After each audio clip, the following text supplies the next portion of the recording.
बिस्मिल्लाहिर्रहमानिर्रहीम। मोहतरम कायद मियां मोहम्मद नवाज शरीफ साहब, मोहतरम राजा जफरुल हक साहब,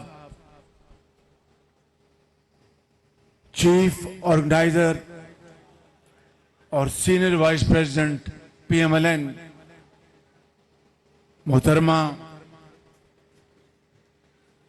मैं हमेशा अपनी भतीजी को गुड़िया कहता हूं और मेरे लिए तो बेचारी हुई गुड़ी और मरियम नवाज शरीफ साहिबा पंजाब, बलूचिस्तान, सिंध और KP, आज़ाद कश्मीर और गिलगित बल्तिस्तान के सदूर जनरल सेक्रेटरी और ज़ोमा जनरल सेक्रेटरी पाकिस्तान मुस्लिम लीग नून जनाब एहसन इकबाल साहब और पंडाल में बैठे हुए मेरे अजीम बुजुर्गों, भाइयों, बहनों और नवाज शरीफ के शाहीनों, अस्सलाम वालेकुम। आज मैं अपनी बात मुख्तर रखूंगा क्योंकि मेरी एक मीटिंग है, लेकिन चंद बातें आपसे दिल खोल के करना चाहता हूं। पहली बात तो यह है कि इस जनरल काउंसिल के इजलास को कई बार मैंने मुअख्खर कराया।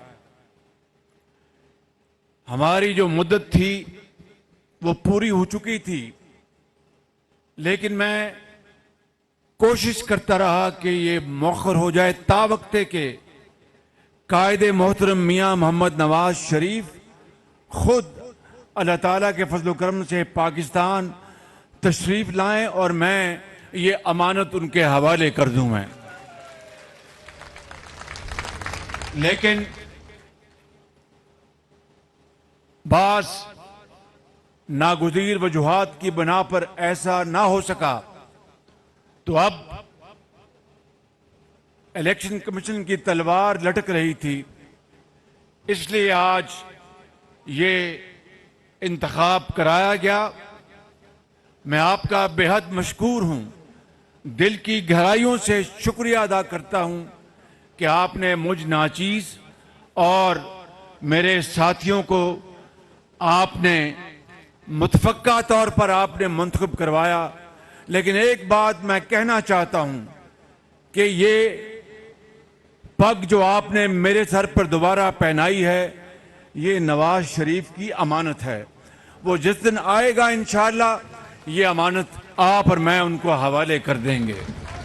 मेरे बुजुर्गों, भाइयों और नौजवान साथियों और बहनों, मैं ये कहना चाहता हूं कि मरियम नवाज शरीफ ने जब से चीफ ऑर्गेनाइजर का ओहदा संभाला, ये बेटी दिन रात मेहनत कर रही है, दिन रात बादे मुखालिफ का मुकाबला कर रही है।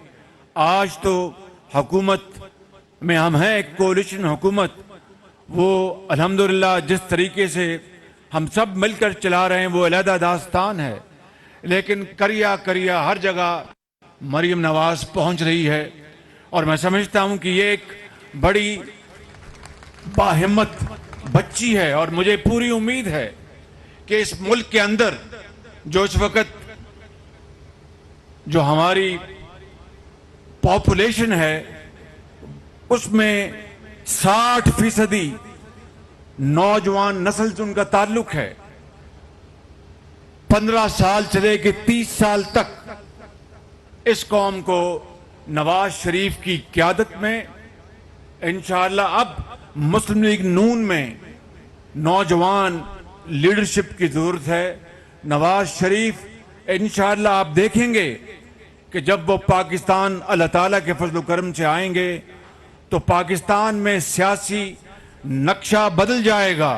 और मैं आपको एक और बात बताना चाहता हूं कि अगले नवाज शरीफ मेमार है पाकिस्तान की तरक्की का। नवाज शरीफ ने 20 घंटे के बिजली के अंधेरे खत्म किए।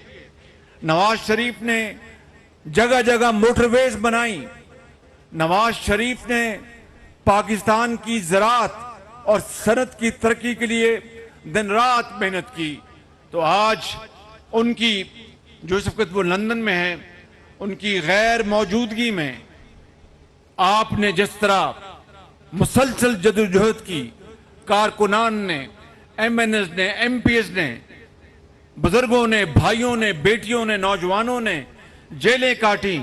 क़यादत ने अगर जेलें काटी इसलिए कि उन्होंने आपका हौसला देखा, आपको देखा कि कारकुनान चट्टान की तरह नवाज शरीफ के साथ खड़े हैं, और फिर क़यादत ने जिस तरह जेलें काटी सब आपके सामने है। हमने जिस हालात में ये इक़्तिदार संभाला, ये बहुत बड़ी जिम्मेदारी है। कांटों की, ये फूलों की सेज नहीं, कांटों की माला है। मैं कहना चाहता हूं कि इन शदीद चैलेंजेस में और मुश्किलात में जनाब इसहाक डार साहब, और ये कोई उनकी मुंह पे तारीफ नहीं, वो यहां पर मौजूद नहीं है, मेरा ख्याल चले गए, उन्होंने वो दिन रात मेहनत कर रहे हैं। मैं आपको ईमानदारी से कहता हूं, हर आदमी के अपने ख्यालात होते हैं। कोई कहेगा जनाब इसको इस तरह कर दो, इसको इस तरह कर दो, लेकिन उनकी मेहनत पर दो राय नहीं, उनकी अमानत पर दो राय नहीं, और दिन रात वो मेहनत करते हैं, रातों को जागते हैं। IMF का मामला चल रहा है, हमने IMF की शराइत मंजूर करने के लिए हम उल्टे सीधे हो गए हैं, क्योंकि पाकिस्तान का अजीम तर मफाद इस बात का तकाजा करता है कि शॉर्ट टर्म में हम IMF के साथ मुआहदा करके मुल्क को तरक्की की तरफ हम लेकर चलें। मैंने, नवाज शरीफ ने, आपने, हमारी पार्टी ने अपना सियासी सरमाया झोंक दिया, सियासत नहीं की, रियासत को बचाया, खुदा की कसम। और इतने मुश्किल हालात में ये कोई आसान फैसला नहीं था। महंगाई ने अवाम की कमर तोड़ दी, क्योंकि दुनिया में तेल की कीमतें आज